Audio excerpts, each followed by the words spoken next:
Hello everyone. This here is a model year 2013 CBR500R, and that is the stock OEM rear shock that comes in the bike. And this video is an instructional how-to video to show you how to upgrade the rear shock to a super sport style rear shock. Well, not style. It is a super sport rear end with that, which is a rear shock from a model year 2011, 12, and 13 GSX-R600. So this video will show you how to take out the OEM Honda shock and replace it with the Suzuki GSX-R suspension. So a quick rundown on the tools that we needed to make this change. This is a jack, actually from our minivan, that we use to jack up the rear end of the bike, and we'll show you how to use that coming up here in a minute. We used wrenches. You need a 2x4 in conjunction with the jack to use on the underside of the bike so that you don't damage the plastic. And then we use some Allen wrenches, obviously, and a utility knife. That's a torque wrench. Basic mallet and hammer. And then the Dremel tool, which we used to cut out. There is a section of the tray underneath the bike that you end up having to cut out, and we used the Dremel tool to cut out the pieces of that lower plastic tray that allowed for the GSX-R shock to fit in. There is an upper section on the Suzuki shock, as you can see.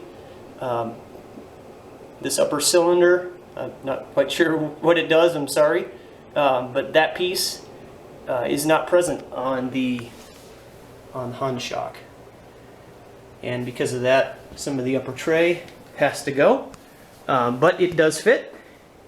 And so those are the basic tools that you'll need, and on to the next step. Okay, the next step before we take the weight off of the rear end is you want to while the bike is under load, you want to loosen these screws on this linkage here, and you want to break them loose while the bike is again under load, because once we take the load off of the rear end, these become loose, and it's easier to break these loose when they're under load and they're not going to move on you as much. So you have to undo this one. This is the bolt at the bottom of the shock, and then you also have to undo this one right here. And then what happens when you loosen those up? You leave them in there for the moment. Don't take them out at first. Just break them loose, get them loose, and then you leave this one. Don't undo this one. This one stays. And then eventually this linkage here will swing down. We'll get to the step eventually where these two bolts come out, but not yet. And then this will swing down. So just break them loose, crack them loose, and then we're going to take the weight off of the rear end so that we can take these bolts out. So one more bolt that my wife reminded me that I missed, a very important one actually. At the top of the shock there is a bolt as well. This is the Honda shock that's in the 500, and you got to break that bolt loose at the top. And it's kind of hard to see. I don't know if the camera is going to pick this up, but it's up there, and I think I can kind of see the head of it in the camera here. So I'm going to go with this. But yeah, it's up there. You got to break that one loose as well. So there's 3 bolts: the one at the top of the shock, and the one at the bottom of the shock, and then the one that connects the linkage to the frame. So that's it. So the next step you want to do, obviously we have the bike up on a stand here, and you want to go ahead and put it in gear. So as you can see, the bike is in gear. And then with the bike in gear, that allows us to use this jack to take the load off of the rear end. So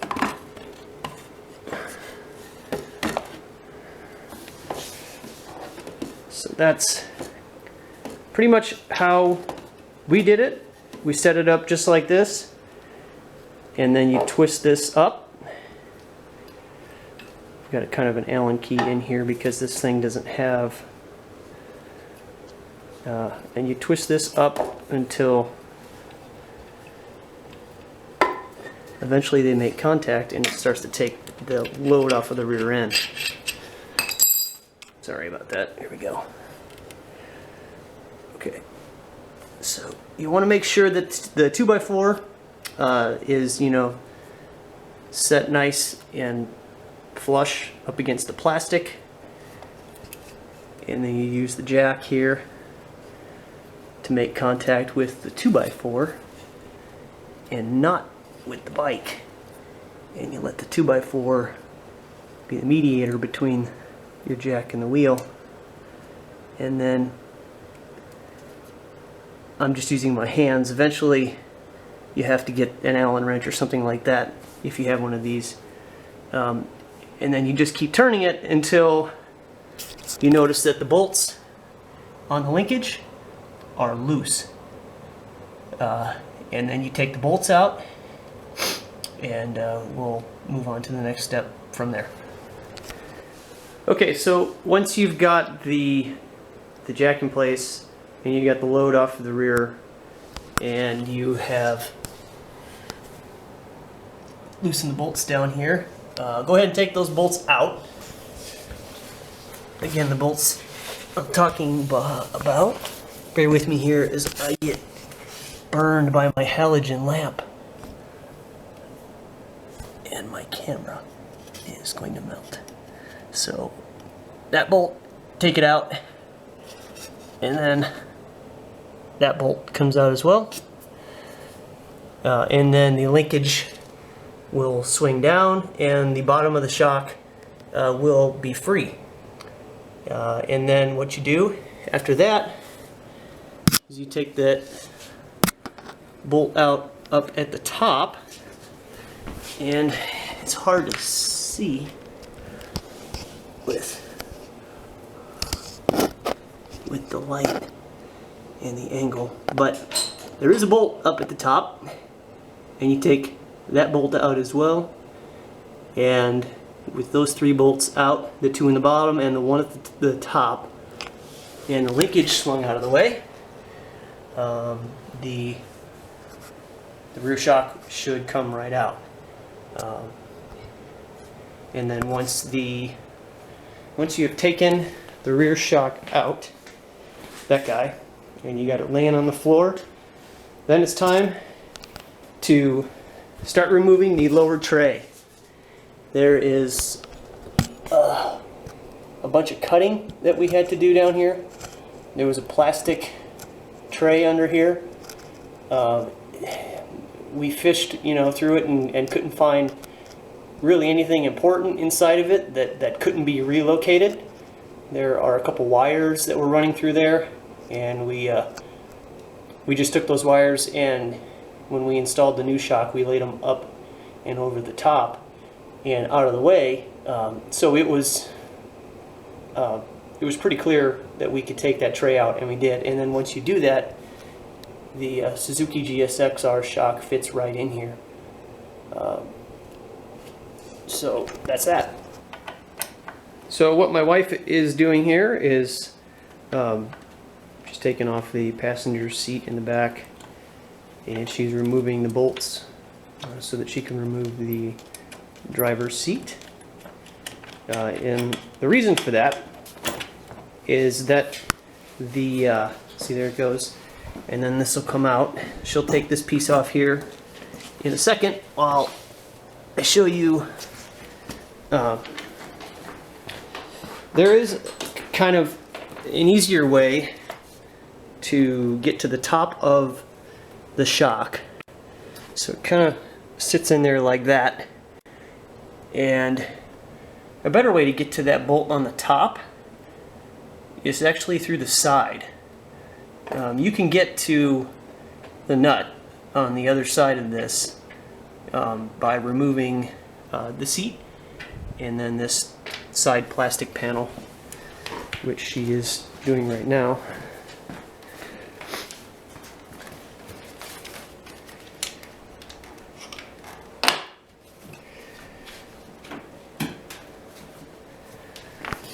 So maybe it's not the easiest to see with this particular camera and this light that we have here, but the top of the shock is actually right there, and you could see that guy staring at us. That is that's the nut at the top of the shock that needs to, you're going to take that off, and once you've taken the bolts off on the bottom, you know, gotten the linkage out of the way, and then you can come in here if you want from the side and get to that guy. And so through the side here is a little easier. I was able to use that guy with an extension, and was able to get in there and get that loosened that way. That was a little easier than my first attempt from underneath. So one of the things I forgot to mention, when you're having to cut out the under tray, the rear, the passenger foot peg assembly will be in your way. It's a headbanger. So I forgot to mention that it's best to go ahead and just remove those two bolts and pull that assembly off, and that allows you much better access to the undercarriage here. It'll allow you to do your work. So once you've got the manufacturer's shock out and you've cut out the under tray, you just simply keep cutting out pieces and be really careful of the wires that are up there. You know, if you have somebody to help you, I would recommend getting a second set of hands to help hold the wires out of the way and cut out the section of the tray that you need to. And then the Suzuki shock slips right up in here. And then you go ahead and put in the bolt and the nut from the top. You want to bolt in the top first. And again, I accessed it through the side here. And then once you've got it hung with the upper bolt, you can go ahead and put the bolts back in down below. This is the Honda linkage down here. I didn't change any of this. This is what came equipped on the bike. It actually does work. It works with the Suzuki shock. I did have to. You will notice once you get the Gixxer shock in there, the Gixxer shock is a little taller. It's about a ½ inch taller in profile compared to the Honda. So you actually, when you get the Honda shock out, you actually have to jack up the back end of the bike about a ½ inch more in order to get the bolts on the linkage to align. But eventually they do. Just keep turning it until they line up. And then I used a mallet and a hammer to put them in. Bolted it back together. And I believe the torque on these was 75 foot-pounds is what those. And again, that's this bolt and it's this bolt. It's not this one, and this one only. And I think they were 75 foot-pounds. And then you just bolt it in there. And then once you've got it in there and you've got the linkage together, and you're confident in your torque, you can go ahead and unload the rear and take that out, and then your job is almost done. Okay, so once you've got the jack out of the back and you've unloaded the rear end, You're going to notice that the bike does sit up higher with the Suzuki shock in there. And there are, this is a significant improvement. One of the ways that, Honda makes the CBR500, R so affordable is that they use, I don't want to call it a substandard, but it is a budget grade rear suspension. And there's a huge improvement to be had, in ordering depending on what day of the week you log into eBay, you can get a rear shock assembly for anywhere from $15 up to $50. It depends. Again, this shock is from model year GSX-R600, 2011, 12, and 13. I think it's also the same as the 750. I think they use the same rear shock assembly. At least that was what the description on the one that I bought said. But anyways, this shock here doesn't it doesn't come with several very important suspension features, and that is, it doesn't come with rebound dampening, and it doesn't come with compression dampening. And the Suzuki shock, well, it does. And it's a lot like the rear suspension on that's my Ninja. So that being said, installing the Gixxer shock in the Honda makes it feel, on the rear end at least, a lot like that, which is awesome. It's a huge improvement, not only for canyon carving, but even in everyday riding. When you ride down the freeway and you're splitting lanes, which we can do here in California, the bumps and the nubs on the road that you run into, this suspension handles those even a lot better than the stock suspension did.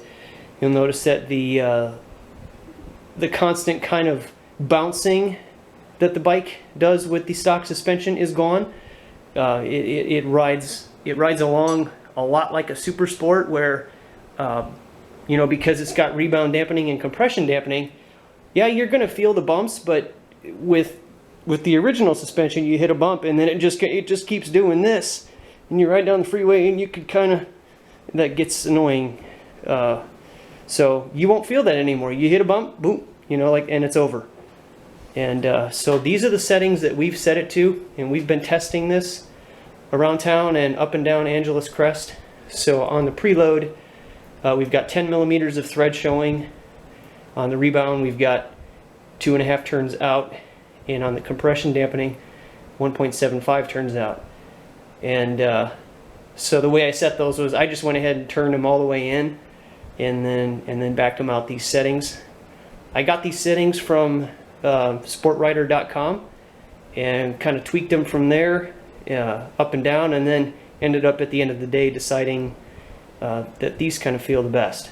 So this is what we've done. This is a big improvement. Oh yeah, there's a spanner wrench. That's what you'll need to adjust the preload on the rear, along with the screwdriver and a mallet. And so that's that. Suzuki GSX-R600 suspension in a Honda CBR500R. End of story.